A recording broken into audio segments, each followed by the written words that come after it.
Bismillahirrahmanirrahim. Assalamualaikum warahmatullahi wabarakatuh. Alhamdulillah alladzi bi ni'matihi tatimmus shalihat.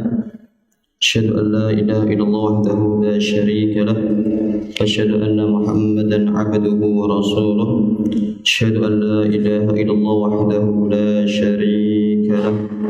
أشهد أن محمدا عبده ورسوله اللهم إنا نسألك علما نافعا ورزقا طيبا وعملا متقبلا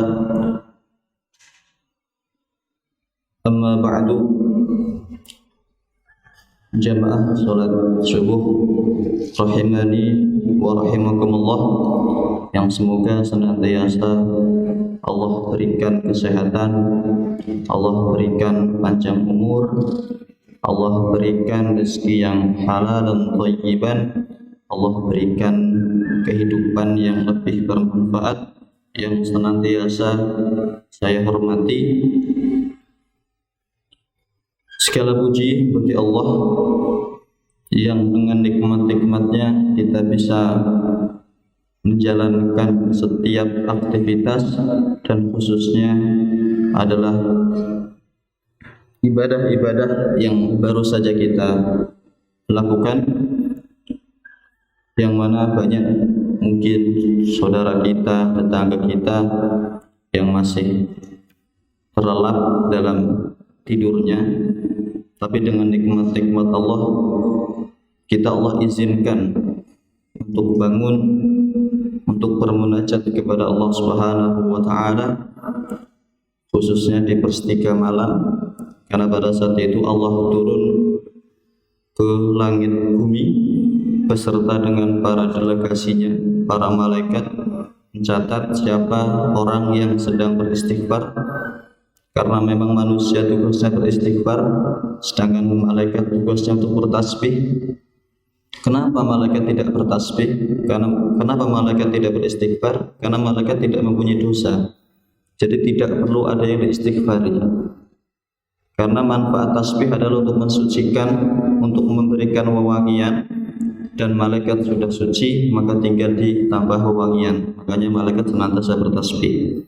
Dan semuanya sebenarnya bertasbih. Setiap makhluk yang Allah ciptakan di muka bumi ini, entah itu pohon, hewan, semuanya mereka senantiasa bertasbih kepada Allah Subhanahu wa taala. Cuman kita yang tidak mengetahui bahasanya. Sedangkan tugas kita adalah istighfar, karena memang kita diciptakan penuh dengan kekhilafan, penuh dengan kesalahan. Tapi bukan berarti ini menjadi maklumat sehingga kita melakukan kesalahan tanpa kita sesali. Salawat serta salam semoga senantiasa tercurahkan kepada Nabi kita, suri tauladan kita, Nabi Agung Muhammad sallallahu alaihi wasallam, yang pada saat ini kita sedang berada di bulannya. Bulan Sya'ban adalah bulan Rasulullah sallallahu alaihi wasallam.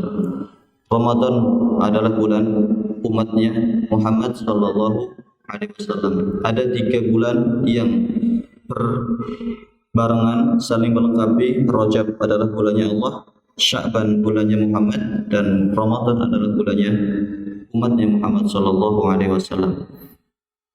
Hari ini saya diberikan tugas oleh Bapak Dedi Kiai kita untuk menyampaikan tema ini, kiat sukses menghadapi Ramadan. Sepertinya tidak mungkin kita akan mendapatkan kesemangatan Ramadan sebelum kita mengetahui Ramadan itu siapa, ada apa, bagaimana kondisinya, sehingga kita akan merasakan kiatnya itu. Gak mungkin dulu para bapak di sini nikah sama istrinya, sama ibunya, tiba-tiba nikah aja, tanpa adanya kenalan, tanpa adanya ta'arufan, tanpa adanya khitbah, lamaran. Gak mungkin tiba-tiba nikah saja. Kenapa kita tertarik dengan istri kita? Karena kita mengetahui. Dan ketika kita ingin tertarik dengan Ramadan, maka kita harus mengetahui Ramadan itu siapa. Ciri-cirinya bagaimana? Apakah dia adalah seorang yang cantik atau orang yang menarik hingga kita tertarik kepadanya, atau yang mana? Nah, itu yang akan kita bahas. Kita mulai dari khutbahnya Rasul Shallallahu Alaihi Wasallam ketika masuk bulan Ramadan. Beliau khutbah pada para sahabat, "Qad ja'akum syahrul Ramadan, syahrun mubarak, fihi tuftahu abwab jannah wa tughlaqu fihi abwab jahim wa tughallu fihi maradatu syayatin, fihi laylatun khairum min alfi syahr, faman hurima khairaha faqad hurim." Itu adalah khutbah Rasul Sallallahu Alaihi Wasallam ketika masuk bulan Ramadan. Telah datang kepada kalian bulan Ramadan, yang mana syahrun mubarak, yang mana bulan itu adalah bulan yang mubarak. Tuftahu fihi abwabu jannah, di dalamnya dibukakan semua pintu surga. Ada berapa pintu surga, Pak? Ada berapa? 9. Ada 9 pintu surga. Wa tughlaqu fihi abwabu jahim. Pintu neraka ada berapa, Pak? 8, lebih sedikit. Ada 8 pintu neraka. Wa tughallu fihi maradatus syayatin, dan setan dibelenggu pada saat itu. Seharusnya ketika masuk Ramadan berarti sudah tidak ada lagi kemaksiatan karena setan sudah dibelenggu, kata Rasul. Tapi kenapa kok masih banyak kemaksiatan yang berkeliaran? Hanya satu masalahnya. Mungkin setannya sudah menyatu dengan daging dia, bukan daging kita. Semoga bukan kita. Sehingga setan itu masih berkeliaran karena memang sudah di situ. Karena yang dibelenggu oleh Allah adalah setan yang tidak berbentuk. Sedangkan setan yang sudah masuk kepada tubuh seseorang, maka dia tidak bisa dibelenggu karena sudah menjadi sifatnya. Karena setan kan adalah sifat, bukan makhluk. Yang makhluk itu siapa? Iblis, jin itu makhluk, sedangkan setan adalah sifat. Dan di dalamnya fihi khairum min alfi syahr. Di dalamnya ada bulan yang mana lebih baik daripada 1000 bulan. Ini yang paling membahayakan. Faman khurima khairaha faqad hurim. Barang siapa yang dicegah dari kebaikan malam Lailatul Qadar, maka dia dicegah semua kebaikan di bulan yang lainnya. Jadi seakan-akan bulan Ramadan itu penentu, Pak. Kita mau jadi orang yang baik atau ingin menjadi orang yang buruk tergantung Ramadan kita. Ini bisa dikatakan kabar gembira, bisa dikatakan teguran, bisa dikatakan sebuah peringatan yang sangat besar. Karena Nabi mengatakan faqad hurima khairah. Permasalahannya, ketika akhir-akhir Ramadan kita disibukkan dengan apa, Pak? Istri minta baju barulah, anak minta baju barulah, belum persiapan Idul Fitri lah, belum yang mau mudik lah. Benar, Pak? Nabi mengatakan faman hurima khairaha. Di akhir bulan Ramadan, siapa yang dicegah oleh Allah dari kebaikannya, maka dia akan diharamkan oleh Allah kebaikan di bulan-bulan selanjutnya. Jadi itu adalah teguran yang sangat keras bagi kita sebenarnya. Apa sih yang biasa kita lakukan di bulan-bulan terakhir Ramadan, di hari-hari terakhir Ramadan? Awalnya kita semangat banget tuh. Tanggal 1, 2 jamaah masih banyak sholat tarawih. Bahkan mak-mak pun bisa udah gak muat masjid ini. Tapi sudah masuk 10 awal Ramadan, apa yang terjadi? Banyak sekali kemajuan. Softnya tinggal 3, perempuannya lama-lama habis. Ada yang salah gak kira-kira? Ada, pasti ada yang salah. Karena seharusnya Ramadan dari hari ke hari seharusnya semakin meningkat, bukan malah menurun. Berarti ada persiapan yang salah. Sehingga justru malah akhir Ramadan mereka pada sibuk ke pasar, sibuk ke mall, sibuk pulang kampung. Berarti itu nggak boleh? Boleh. Ke mall silahkan, pasar silahkan, pulang kampung pun silahkan. Apalagi tujuannya birrul walidain, itu silahkan. Tapi apakah tidak ada waktu lain untuk itu semuanya? Harus di Ramadan terakhir? Kan banyak waktu dalam satu tahun berapa hari? Apakah hanya dikhususkan mudik di akhir bulan Ramadan? Apakah belanja hanya di akhir bulan Ramadan? Kan masih banyak waktu yang lain seharusnya. Berarti kita tidak mengenal Ramadan. Berarti kita tidak tahu akan Ramadan. Sehingga kebiasaan yang kita lakukan adalah kebiasaan duniawi. Padahal para sahabat ketika 6 bulan sebelum Ramadan mereka sudah menanti-nanti Ramadan. Jadi tarhib Ramadan seharusnya 6 bulan sebelum Ramadan, bukan 1 bulan sebelum Ramadan, apalagi tinggal ngitung hari. Kata Imam Ibn Rajab mengatakan, kana sahabah yad'una Allah fi 6 ashhurin ayyablughum bi Ramadan. Para sahabat yang kita tahu kualitas iman mereka, yang kita tahu kadar ilmu mereka, yang kita tahu kesolehan mereka, mereka yad'una Allah fi 6 ashhur. Mereka senantiasa berdoa kepada Allah sebelum 6 bulan Ramadan. Ayyablughum bi Ramadan. Semoga mereka disampaikan ke bulan Ramadan. Kita kapan doanya, Pak? Kemarin setelah ada tarhib Ustaz Hilmi Firdaus baru berdoa, ya Allah semoga saya sampai bulan Ramadan. Sebelum itu udah doa belum, Pak? 6 bulan sebelum Ramadan para sahabat berdoa, 6 bulan setelah Ramadan para sahabat nangis. Kok Ramadan udah selesai? Padahal baru kemarin masuk. Puasa saya nggak dilipat gandakan lagi, ibadah saya jadi biasa lagi. Jadi ada yang salah di kita, Pak. Sehingga tarhib itu di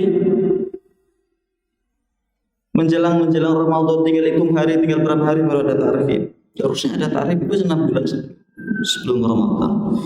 Kita tahulah kadarnya Abu Bakar As-Siddiq, yang mana imannya beliau ketika ditimbang dengan iman seluruh umat dunia itu lebih beratan imannya Abu Bakar As-Siddiq. Tapi ternyata beliau juga berdoa, Pak. 6 bulan sebelum Ramadan beliau berdoa.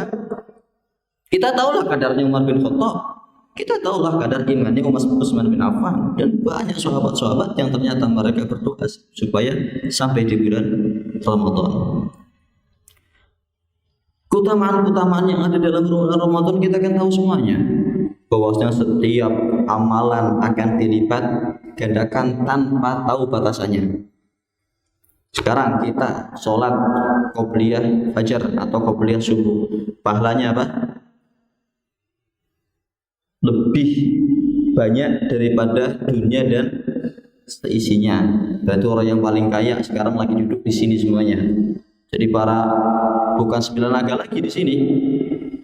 Bukan 9 naga lagi, 9 naga enggak ada apa-apanya. Tapi bapak-bapak yang duduk di sini adalah orang-orang yang paling kaya dunia dan akhirat. Karena sudah melakukan sholat qobliyah fajar. Dan sebaik-baik sholat sunnah di mana, Pak? Di rumah atau di masjid, Pak? Di rumah.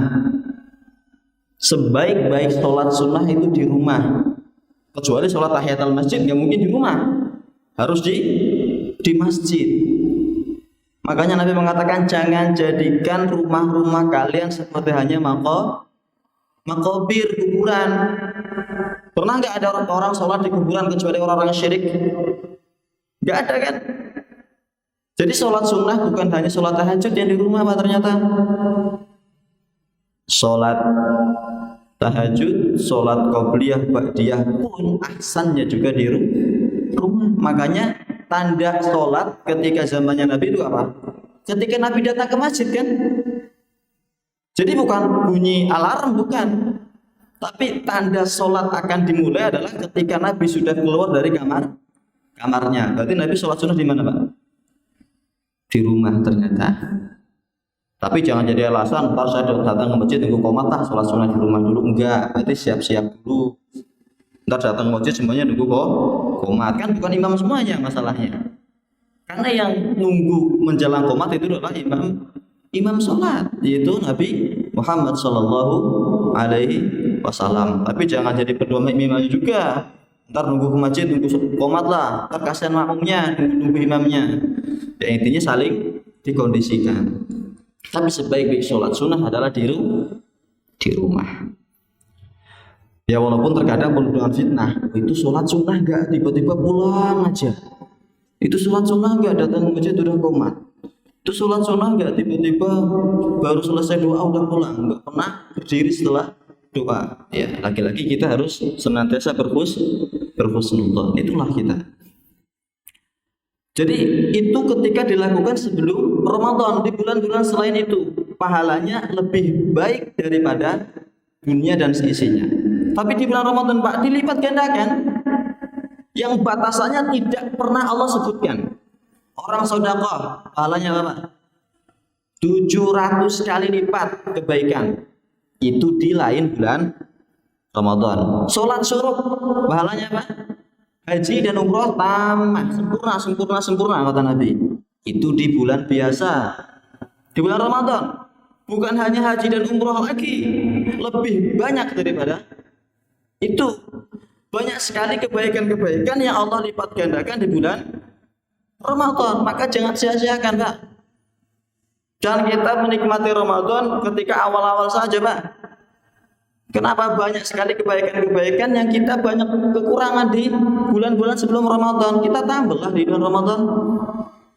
Sholat sunnahnya kita masih kurang, tambah. Tahajudnya masih kurang, di Ramadan kita tambah. Kita lengkapi semuanya. Jangan sia-siakan bulan Ramadan. Makanya Allah juga mengatakan was-saumu li wa ana ajzi bihi. Puasa itu untuk saya dan aku langsung yang akan memberi balasannya. Kira-kira Pak, kalau kita memberikan hadiah kepada anak-anak kita, hadiahnya cuma sedikit, paling cuma makan, paling diberikan pizza. Kira-kira kita sebutkan nggak hadiahnya? Sebutkan, ayo nak kita makan pizza gitu kan? Ayo nak kita makan burger dan macam-macam. Kita sebutkan nama hadiahnya. Tapi ketika kita ingin memberikan hadiah yang besar, kira-kira kita sebutkan Pak? Enggak kan Pak? Kita memberikan hadiah kepada anak kita nih. Misalkan ini anaknya sudah besar, kita berikan motor atau mobil. Kira-kira kita sebutkan enggak Pak? Enggak kan? Kita kasih kejutan. Nah, saya akan hadiahkan sesuatu kepadamu, tapi ada beberapa syarat yang harus dilakukan. Seperti itu biasanya. Ramadan pun sama Pak. Jadi ketika kita ingin mendapatkan Ramadan, kita harus memenuhi syarat yang telah Allah tentukan. Karena hadiahnya besar, Allah tidak pernah sebutkan. Pahalanya besar, Allah tidak pernah perinci hadiah Ramadan.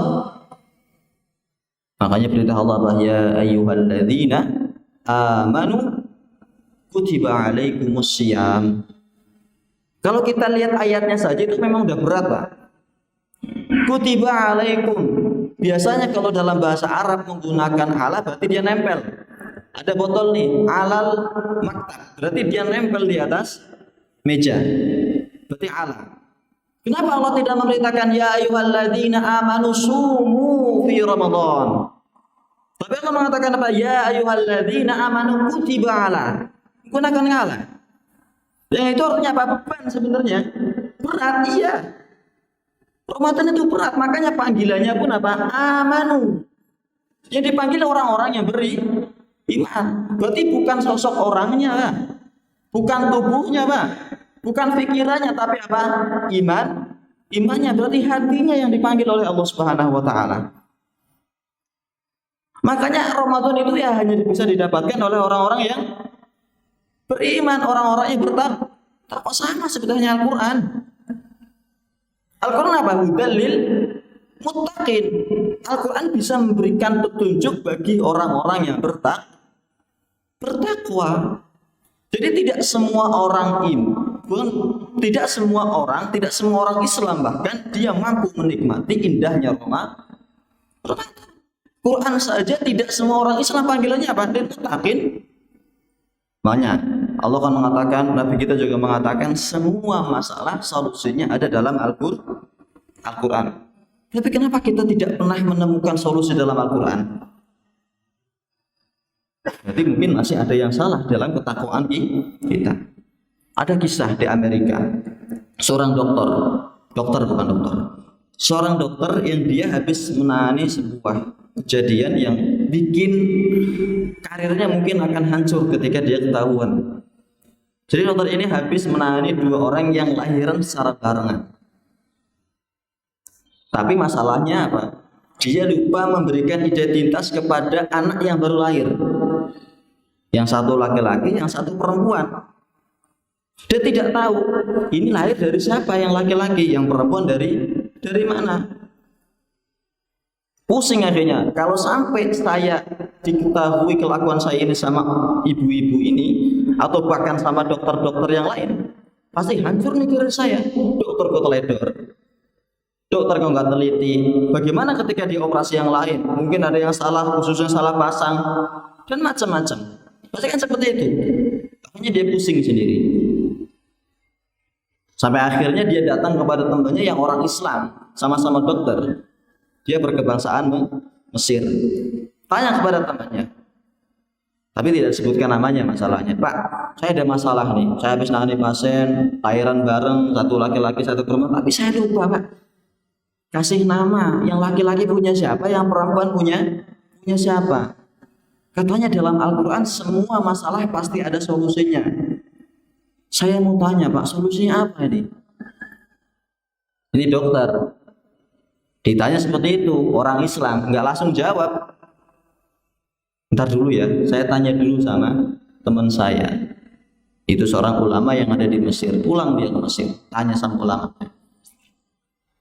Ya Syekh, teman saya mempunyai masalah seperti ini. Dia menganggap bahwasanya Al-Quran mempunyai solusi. Solusinya apa ya Syekh? Dibacakan ayat oleh Syekh ini tentang apa? Tentang waris, Pak. Bagaimana tentang waris? Bagi seorang laki-laki adalah 2 bagian seorang perempuan, ya kan? Itu masalah waris dibacakan untuk menyelesaikan masalah ini. Kaitannya apa kira-kira? Bagian seorang laki-laki itu 2 kali lipat bagian seorang perempuan dalam hal waris. Tapi itu dijadikan solusi untuk permasalahan ini. Kata saya bagaimana? Ayatnya itu, tapi karena berhubung saya bukan dokter, jadi silahkan diteliti sendiri. Inilah hebatnya orang-orang yang benar-benar soleh. Jadi berbicara sesuai kapasitas. Kalau dokter bicara tentang kesehatan, kalau memang orang yang tahu tentang agama berbicara tentang agama. Orang tahu bisnis silahkan berbicara tentang bisnis. Jangan dicampur aduk. Akhirnya apa? Gado-gado ilmunya. Rasanya nggak tuh kacang atau cabai. Ini karena dua-duanya orang yang tahu, saya kapasitasnya cuma ilmu agama. Saya tidak bisa menerjemah tentang ilmu kedokteran. Jadi saya berikan ayatnya, silahkan ditadaburi sendiri, silahkan diteliti sendiri. Akhirnya sama dokter ini diteliti. 2 bagian bagi laki-laki. Ketika diteliti apa? Berarti mohon maaf, susu yang ada di payudara seorang ibu yang melahirkan laki-laki seharusnya lebih banyak. Kadar susunya lebih banyak dan vitaminnya pun lebih banyak daripada yang melahirkan anak perempuan. Ketika disampaikan sama dokter yang kafir tadi, dia percaya. Dan ketika diteliti lagi ternyata benar. Langsung seketika dokter itu masuk Islam. Ayat waris dipraktekkan untuk menyelesaikan solusi. Karena yang memberikan siapa tadi? Orang yang bertakwa. Makanya hudal lil muttaqin. Permasalahan seperti itu aja bisa diselesaikan, apalagi permasalahan rumah tangga. Apalagi permasalahan tentang negara. Seharusnya ada di dalam Al-Quran. Tapi masalahnya apa? Mungkin masih banyak orang-orang yang dirinya menganggap bertakwa, tapi ternyata hakikatnya dia bukan orang-orang yang bertakwa. Itu masalahnya, Pak. Kebaikan yang kedua, keutamaan yang kedua adalah bulan Ramadan adalah bulan di mana paling mudah, paling gampang untuk meminta ampunan kepada Allah. Bulan tobat itu bulan Ramadan. Hadis yang sering diucapkan oleh para khotib, para dai, ya kan, man shoma ramadhana imanan wa ihtisaban ghufira lahu ma taqaddama min dzambika wa ma ta'akhkhar. Itu hadis semuanya hafal ayatnya. Barang siapa yang berpuasa di bulan Ramadan, maka dia akan diampuni dosa sebelumnya dan dosa setelahnya. Dia belum melakukan dosa tapi sudah diampuni dulu sama Allah. Itu ketika puasa Ramadan. Makanya banyak-banyaklah bertobat di bulan Ramadan, sesali kesalahan selama 11 bulan. Dulu saya di bulan-bulan selain Ramadan bekerja, berangkat pagi, pulang malam, lupa anak dan istri. Padahal pendidikan anak itu tanggung jawab siapa, Pak? Tanggung jawab kita, tanggung jawab orang tuanya. Tidak cuma dititipkan kepada sekolah.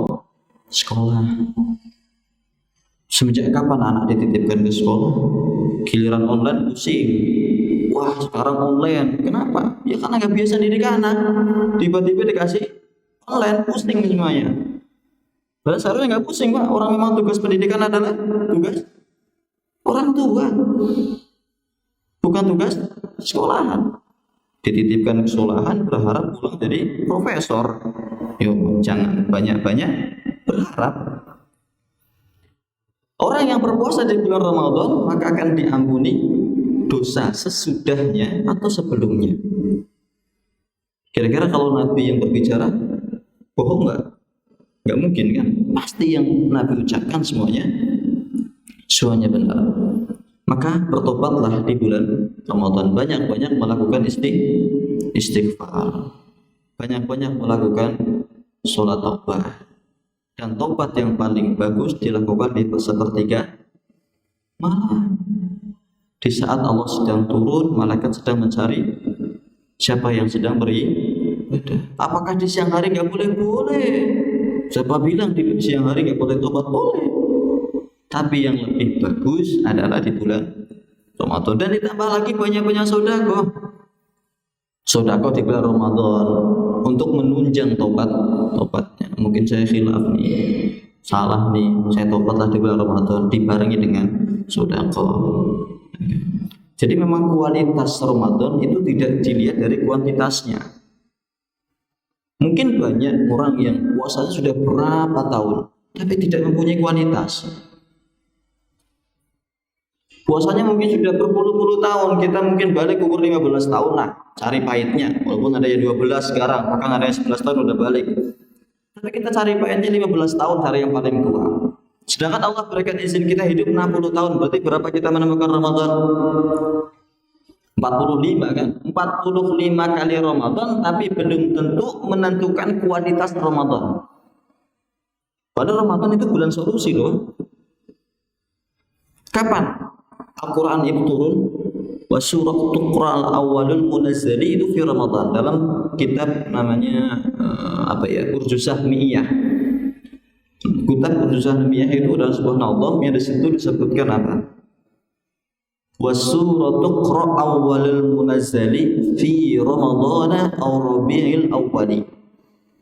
Awal surat yang turun yaitu surat Al-Alaq dan diturunkan di bulan Ramadan. Bukankah sebelumnya Nabi itu ya kalau sekarang bahasa sekarang adalah nyepi atau menyendiri di sebuah tempat yang terpencil, yang ketika melihat ke bawah melihat kemaksiatan umatnya, ketika melihat ke depan begitu indahnya, dan ketika melihat ke atas menemukan sebuah solusi. Dan itu tidak langsung diberikan solusi sama Allah. Nunggu 3 kali. Ramadan pertama belum mendapatkan solusi tentang umatnya. Ramadan kedua belum mendapatkan solusi lagi. Ramadan ketiga baru Nabi mendapatkan solusi, itu ketika beliau umur 37 tahun. Baru mendapatkan solusi, Iqra bismi rabbikal ladzi khalaq.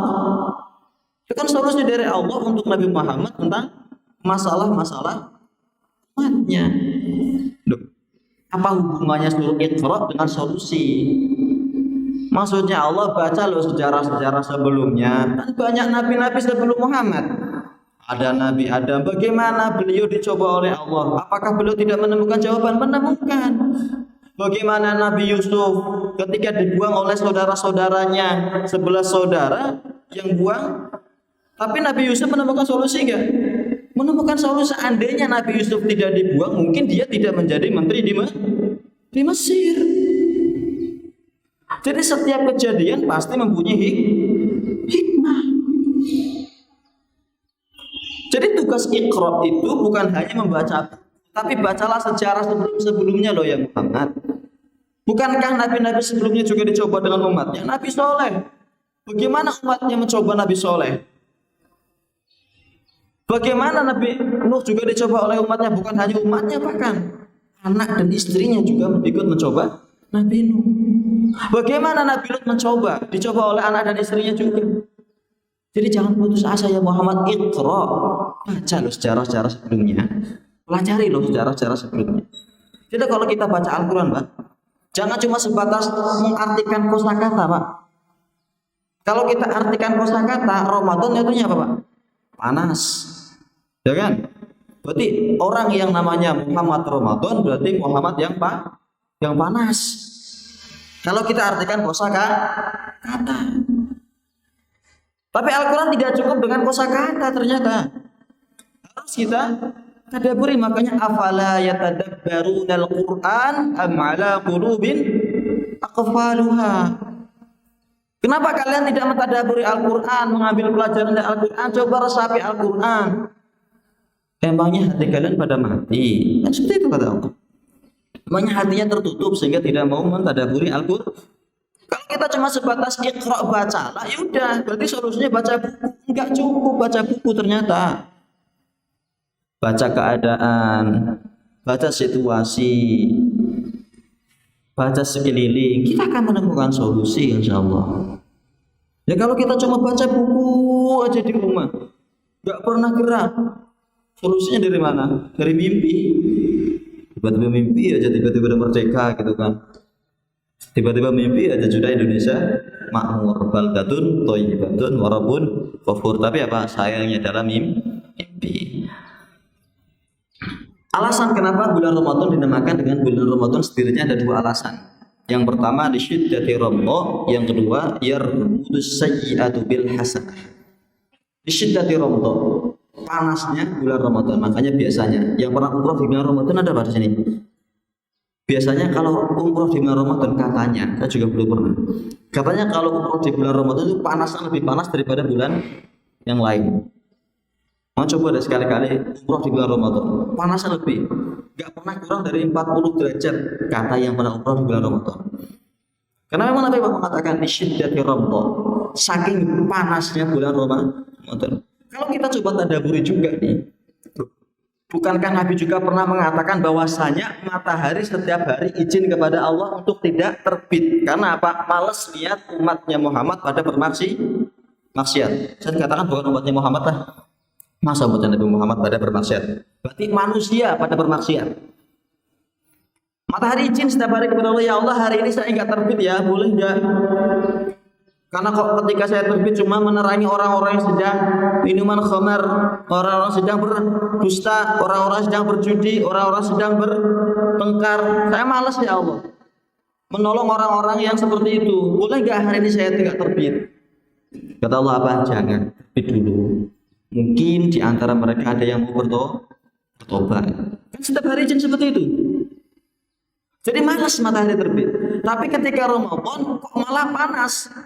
Seakan-akan matahari juga menyambut dengan semangat bulan Ramadan. Banyak kemarin udah panas banget, tiba-tiba hujan. Berarti Ramadan mau datang tapi nggak jadi, kan hujan.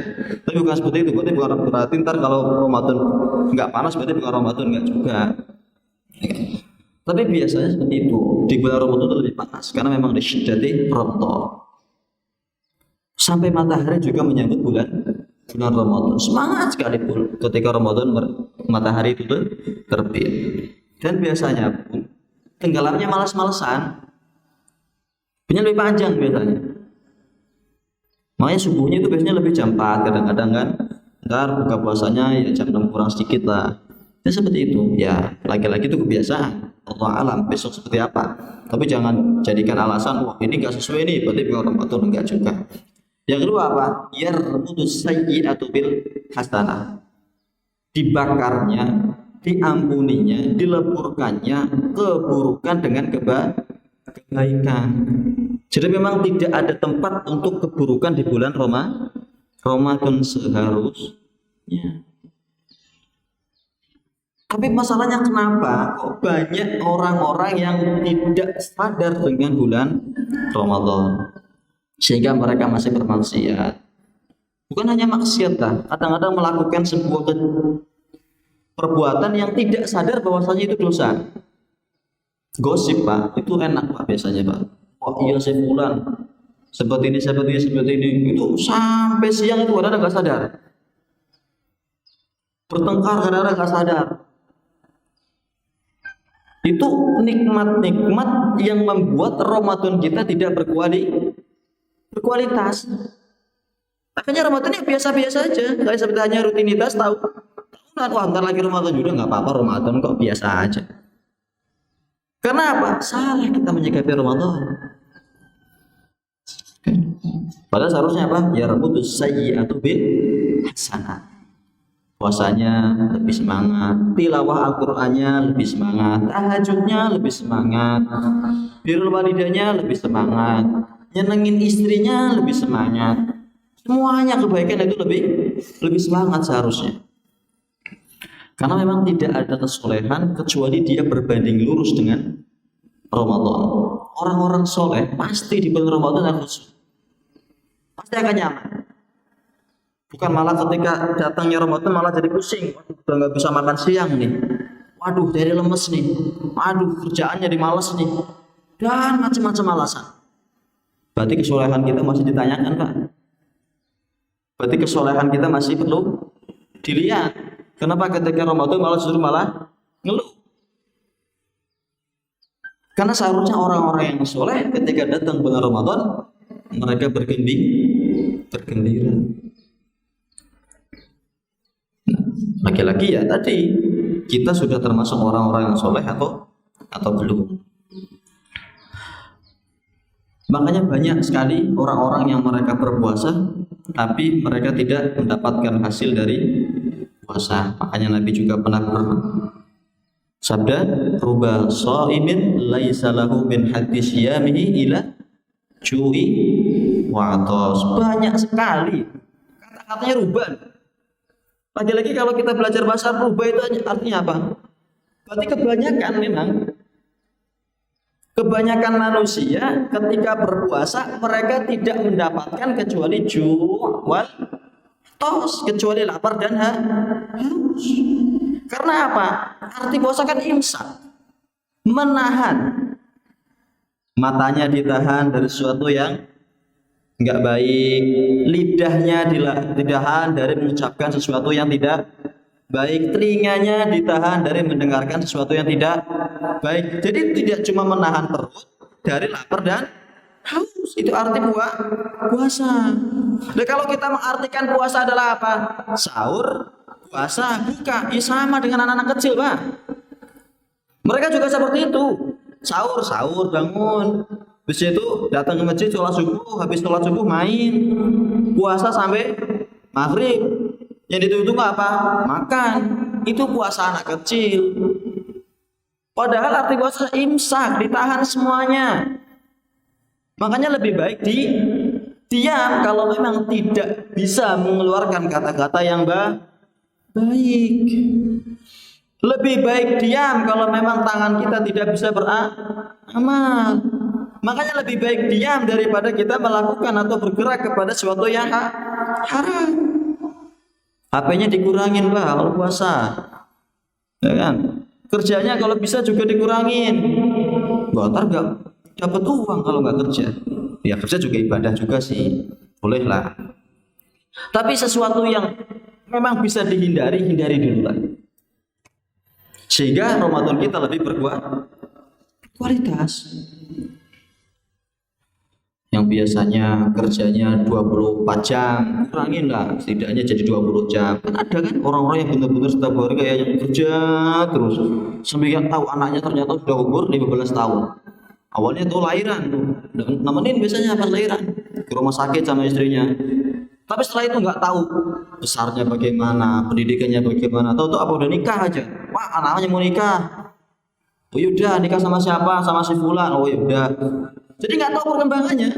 Saking sibuknya kerja. Di akhirat apa? Ya Allah, tolong selamatkan saya ya Allah dengan anak-anak saya yang soleh. Loh, yang nyolehin anaknya siapa? Loh, kok minta doa dari anaknya? Doa anaknya jadi titipin kok. Minta doa dari anaknya. Jangan apa? Anak itu amanah yang paling besar, yang bisa menyelamatkan kita insya Allah. Waladun sholeh yad'ulah. Jadi jangan sia-siakan. Banyak sekali orang-orang yang berpuasa, mereka tidak mendapatkan apa-apa kecuali lapar dan haus. Dan semoga itu bukan termasuk kita. Bagaimana kita bisa menjadikan puasa itu penuh dengan makna, penuh dengan pahala, penuh dengan keberkahan? Setidaknya ada 5 hal, Pak. Yang pertama, al-i'dadu bil ilm. Yang kedua, al-i'dadu bil mal. Yang ketiga, aktsarud du'a qabla Ramadan. Yang ketiga, yang keempat, aktsarut taubah. Yang kedua, aktsarul amal shalih fi syahri Sya'ban wa fi syahri Ramadan wa Sya'ban. Setidaknya ada 5 hal. Yang pertama apa? Al-i'dadu bil ilm. Siapkan diri kita sebelum masuk Ramadan dengan ilmu. Makanya ada tarhib itu. Tujuannya apa? Untuk menyiapkan diri sebenarnya. Oh, Ramadan ternyata seperti ini. Jadi kalau kita menyiapkan Ramadan itu penuh dengan ilmu, insya Allah Ramadan juga berkualitas, Pak. Sahur dengan ilmu. Sahur yang dengan ilmu dengan yang tidak ilmu itu beda. Sahur yang dengan ilmu biasanya digunakan untuk ibadah. Jadi yang ibu-ibu masak ya istighfar, astagfirullah. Karena kan paling bagus istighfar di sepertiga malam. Bapaknya nunggu ibunya sambil istighfar. Kok yang gak mateng-mateng, astagfirullah, astagfirullah. Kok yang gak ada sedia-sediakan, astagfirullah. Kok gak dibuatin kopi, astagfirullah. Jadi istighfar terus. Tapi ya bukan istighfar dari itu, istighfar dari dosa. Itu istighfar ketika jam-jam sahur. Nah sekarang masalahnya apa? Pinter orang-orang TV, Pak. Ketika sahur apa yang mereka tampilkan? Lawakan. Makanya ketika dari rumah ke rumah yang banyak ketika sahur yang dihidupkan apa? TV. Tidak pernah ada lantunan Al-Quran, tidak pernah ada istighfar jama'i. Tapi apa? Nonton jama'i. Yuk kita yang mau aja nonton. Padahal itu kan waktu-waktu yang mustajab, kita cuma sia-siakan dengan nonton di TV. Matikan dulu TV-nya ketika sahur, gampang kan? Masih ada waktu siang, masih ada ntar nunggu puasa. Jangan ketika sahur. Tapi ya pinter memang TV. Tahu bahwasanya ketika sahur orang-orang pada bangun, akhirnya lawakannya diperbanyak. Acara-acaranya pun acara-acara yang menyenangkan. Padahal itu adalah tipu musrik atau orang-orang iblis. Coba yang punya TV itu siapa? Para syekh, para ulama, kan bukan. Makanya tampilannya kadang-kadang luar biasa. Makan sambil nonton TV, padahal makan seharusnya sambil ngobrol sama anak, ngobrol sama istri. Nah, itu lagi habis waktu sholat subuh, ayo kita siap-siap, kan enak ngobrol seperti itu. Nah sekarang ngobrol di depan TV, kira-kira ada kesempatan untuk ngobrol nggak? Enggak, semuanya fokus ke TV. Itu kalau punya ilmu, jadi tidak akan menyia-nyiakan waktu sahur. Puasanya pun gak bakal disia-siakan. Oh, karena puasa nih Ramadan, saya bacalah tilawah Al-Quran. Perbanyak tilawahnya lah, yang biasa cuma 1 juz jadi 10 juz. Kalau di pesantren dulu saya itu sehari itu bisa 10 juz. Makanya tidak heran orang-orang yang di pesantren itu sebulan itu 10 kali, kok heran. 15 kali pun gak heran mereka khatam Al-Quran. Kenapa? Mereka lagi berlomba-lomba. Bersemangat betul Ramadan. Nah, sekali-kali bapak-bapak itu perlu nyantri lagi kayaknya, biar tahu nih ternyata di pesantren seperti ini nih kalau Ramadan. Jadi sangat jauh dengan kehidupan kita di sini ketika Ramadan. Gak ada istilah ngobrol, jarang sekali, bahkan yang biasanya cerewet itu di bulan-bulan lain di rumah itu menjadi khusyuk. Mereka di depan Al-Quran terus mocok lah sambil senderan, kadang-kadang saking capeknya tiba-tiba udah lenyap aja hilang, tidur gitu kan, nggak apa-apa. Berarti tidurnya juga masih baca Al-Quran. Daripada sebelum tidur kita gosip, kan tidurnya juga masih dihitung gosip. Mending baca Al-Quran. Itu Ramadan. Buka puasanya pun tidak mungkin disia-siakan. Nah sekarang banyak nggak buka puasa justru malah hidupin TV lagi TV, Pak. Anak kita juga terpesona dengan TV. Wah, acaranya bagus nih ketika buka puasa, TV dihidupin dulu. Padahal ketika buka puasa bagaimana? Itu kan doa yang tidak pernah ditolak, salah satunya ketika bulan puasa, yaitu ketika orang berpuasa. Kan ada 3 yang tidak pernah Allah tolak doanya. Yang pertama orang yang sedang safar, yang kedua orang yang dizalimi, dan yang ketiga orang yang berpuasa. Itu tidak pernah ditolak oleh Allah doanya. Nah sekarang kok malah sibuk dengan yang lain? Kan salah kalau seperti itu. Berarti apa? Tidak menyiapkan al-i'dadu bil ilm, itu tidak ada. Persiapan ilmunya itu tidak ada. Sehingga puasa udah makan, yang penting makan, minum. Cari makanan yang paling enak, dikumpulin semuanya, walaupun yang dimakan cuma berapa, setengah roti juga gak ada. Kumpulin banyak tuh macam-macam jenis, ada yang kolak, ada yang sirup, macam-macam jajanan. Tapi yang dimakan cuma 1-2, habis itu kenyang. Padahal Nabi Muhammad SAW menganjurkan ketika buka puasa yang pertama dimakan itu apa, Pak? Sirup atau bukan, Pak? Atau kolak, Pak? Apa, Pak? Kurma. Tapi kan saya nggak suka kurma. Ya nggak apa-apa, kan sunnah. Ya walaupun 1 nggak apa-apa.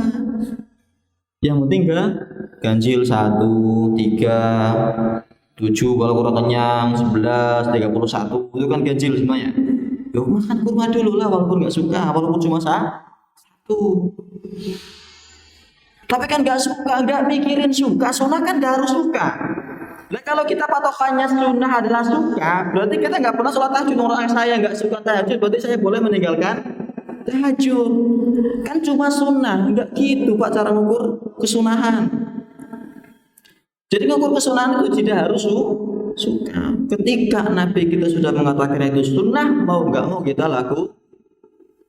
Kalau memang kita berharap syafaatnya Rasul. Ketika sudah buka puasa, makan kurma, doa di situ, ya Allah ampuni dosa-dosa saya, Allah semoga puasa saya diterima. Makanya ada apa? Doa puasa, buka puasa gimana, Pak? Alhamdulillahil ladzi apa? Gimana doanya? Hah? Gimana doa buka puasa? Dhahabat dhama'u tabtallatil uruqu wa thabatal ajru insya. Itu dibaca sebelum makan atau sesudah makan, Pak? Hah? Sebelum atau sudah? Kalau kita artikan dhahabat dhama'u, telah hilang rasa dahaga, kira-kira udah minum belum, Pak? Udah kan? Nah sekarang kita belum minum apa-apa, tiba-tiba udah dhahabat dhama'u wabtal alil uruqu, baru minum. Salah, Pak. Doa makan itu apa? Bismillah. Itu doa makan. Adapun dhahabat mau itu adalah setelah makan, kita makan kurma, minum air putih, baru dhahabat dhama'u. Orang belum minum apa-apa kok tiba-tiba dhahabat dhama'u. Hilangnya dari mana? Laparnya udah hilang dari mana? Setelah itu baru kita berdoa. Silahkan doa apa saja, Allah pasti kabulkan. Jadi itu salah kan kadang-kadang ketika selesai adzan, kalau di TV juga deh lagi-lagi dhahabat dhama'u wabtal itu kan setelah adzan sebelum makan, itu keliru, Pak. Jadi itu dibaca setelah makan. Makanya kalau kita menghafal sebuah doa, coba lihat artinya, dan setidaknya lihat artinya. Artinya apa sih? Kalau dipraktikkan sebelum makan, kira-kira cocok nggak sih? Itu kalau tahu ilmunya lagi-lagi. Nah kalau enggak, yaudah yang penting makan. Di situ nonton TV, di situ yaudah lari main kan, atau bisnis lagi gitu kan. Padahal seharusnya digunakan untuk baca Al-Quran. Taraweh pun kalau nggak ada ilmunya itu sama, Pak. Wah imamnya 21 rakaat, ya males, kelamaan. Kenapa? Nggak tahu ilmunya. Cari yang paling singkat. Pokoknya saya walaupun masjidnya di sini, tapi saya harus cari masjid yang cuma 11 rakaat. Cari masjid tercepat, bukan cari masjid terdekat. Kira-kira benar nggak Pak? Ya karena laki-laki nggak tahu ilmunya, tidak ada persiapan ilmu. Udah jam 6. Kita singkat. Yang kedua adalah al-i'dadu bil mal. Persiapan dengan harta, karena ada beberapa ibadah yang itu tidak bisa dihindarkan dari harta. Salah satu kata Nabi Muhammad SAW adalah barang siapa yang memberikan buka puasa kepada orang yang berpuasa, maka dia mendapatkan pahala seperti hanya orang yang berpuasa tanpa mengurangi pahala orang yang berpuasa. Ini jalan pintas bagi kita. Jadi kalau kita puasa memberikan makan kepada orang yang berpuasa, berarti kita dapat dua puasa, itu baru satu orang. Kalau 2 berarti 3 puasa. Kalau 3 orang kita berikan buka puasa berarti 4 puasa. Terus tingkat-tingkat. Itu jalan pintas. Mungkin puasa kita kurang berkualitas, maka kita banyak-banyak sedekah untuk orang-orang yang makanya sebisa mungkin takjil di masjid itu diperbanyak. Biar orang-orang yang memberikan takjil itu apa? Mendapatkan pahala orang yang berbuka puasa. Tapi jangan menjadi penikmatnya saja, ikutan. Harus di masjid sini, kalau di sini udah gak muat menampung, ya cari masjid yang lain, atau cari panti asuhan, atau cari pesantren. Banyak pesantren-pesantren yang santrinya itu soleh-soleh, berilah mereka buka puasa. Itu jalan pintas Pak.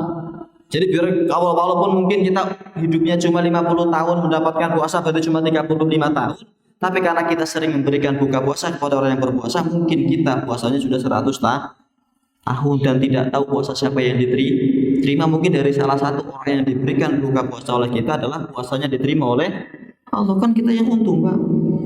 Jadi yang biasanya dermawan lebih dermawan lagi di bulan puasa. Yang ketiga, aktsarud doa qabla Ramadan. Jadi perbanyak doa. Makanya ada doa kan? Gimana doanya? Allahumma gimana? Yang biasanya dilantunkan ya Allahumma baligh, gimana ya? Yang rojabah wa sya'bana wa balighna Ramadan itu ya. Itu doa sebenarnya kurang tepat Pak. Karena belum ada riwayat yang merewatkan doa itu. Riwayat yang benar itu diriwayatkan oleh Yahya bin Abi Katsir. Beliau mengatakan Allahumma sallimni ila Ramadan wa sallim li Ramadan wa tasallamhu minni mutaqabbala. Itu doa yang diriwayatkan oleh Yahya bin Katsir. Allahumma sallimni ila Ramadan wa sallim li Ramadan wa tasallam di Ramadan atau mutaqabbala. Ya Allah, sampaikanlah saya kepada Ramadan dan izinkan Ramadan juga sampai kepada saya. Dan terimalah amal-amal yang saya lakukan di bulan Ramadan. Itu udah doa Pak sebelum Ramadan. Yang keempat, aktsarut taubah, perbanyak tobat sebelum Ramadan. Karena apa? Karena orang-orang yang banyak maksiat itu tidak akan bisa menikmati Ramadan. Setidaknya ada 2 orang yang ketika dia menginjakkan kakinya di bulan Ramadan tapi merasa biasa-biasa saja, atau bahkan mungkin malah menyesal. Jadi ada 2 orang. Yang pertama orang yang bodoh, yang tidak tahu kualitas Ramadan, tidak tahu tentang Ramadan. Yang kedua lagi apa? Yang kedua adalah orang yang munafik. Yang pertama orang yang bodoh, yang kedua orang munafik. Jadi ketika Ramadan datang biasa saja. Wah, Ramadan lah rutinitas tahunan, biasa saja. Dan yang keempat, perbanyak amal-amal. Yang terakhir, perbanyak amal-amal soleh di 2 bulan sebelum Ramadan, yaitu Rajab dan Sya'ban. Rajabnya sudah lewat, tinggal Sya'bannya. Dan Amr bin Uwais mengatakan bulan Sya'ban adalah bulan yang sering dilupakan oleh manusia. Dan makanya kita juga sering mendengarkan kata-kata ini Pak, ayo makan sepuasnya, sebentar lagi Ramadan. Ayo saya traktir dah, lagi kan kita nggak bisa makan siang. Ayo jalan-jalan, puaskan dulu sebelum Ramadan. Salah Pak. Seharusnya apa? Perbanyak amal soleh. Kita kalau mau naik mobil, mau naik motor, dipanasin dulu nggak Pak? Atau tiba-tiba langsung nyalakan jalan? Enggak kan, dipanasin dulu kan. Biar apa? Enggak mogok. Biar mestinya juga awet. Nah kita mau naik mobil, naik motor, tiba-tiba langsung ngacir, langsung jalan. Apa yang terjadi? Mogok, Pak. Sama. Kita puasanya ketika Ramadan saja, ya malas akhirnya. Awalnya bersemangat, baru 5 hari sudah kendor. Ya kenapa? Karena tidak ada persiapan, tidak ada pemanasan. Makanya orang-orang yang beruntung ketika Ramadan, maka dia akan beruntung sampai akhir tahun. Jadi 1 tahun secara umum dia akan mendapatkan keberuntungan. Jadi masih ada waktu nih Pak. Sekarang tanggal berapa? 14 ya? 14 Sya'ban sebenarnya masih ada 15 hari Pak. Untuk kita banyak-banyak ibadah tilawahnya, baca Al-Qur'annya dimulai dari sekarang. Biar ketika Ramadan sudah panas. Jangan baru dipanasin ketika tanggal 1 Ramadan. Tilawahnya diperbanyak sekarang. Jangan sampailah seharinya tidak ada tilawah Al-Qur'an. Sholat sunnahnya diperbanyak. Tapi ya tetap pakai ukuran. Jangan sholat sunnah qobliyah subuh tiba-tiba 10 rakaat. Enggak, tetap diperbanyak tapi berkualitas. Sholat tahajudnya yang biasa cuma 2 rakaat jadi 8. Yang belum pernah sholat duha. Yang biasanya sholat surutnya kalau cuma hari Ahad, yuk sekarang ditambah Sabtu lah, gitu kan? Kan surutnya cuma hari Ahad, ketika ada kajian kan, sekarang ditambah. Jadi diperbanyak. Mungkin itu saja karena sudah jam 6 lebih. Jadi saya singkat saja. Mohon maaf kalau ada yang salah. Akhiru qouli hadza, astaghfirullah li wa lakum. Kalau ada kebaikan itu murni dari Allah. Kalau ada kekurangan, kesalahan saya mohon maaf. Semoga dibukakan pintu maaf. Hadanallahu wa iyyakum. Assalamualaikum warahmatullahi wabarakatuh.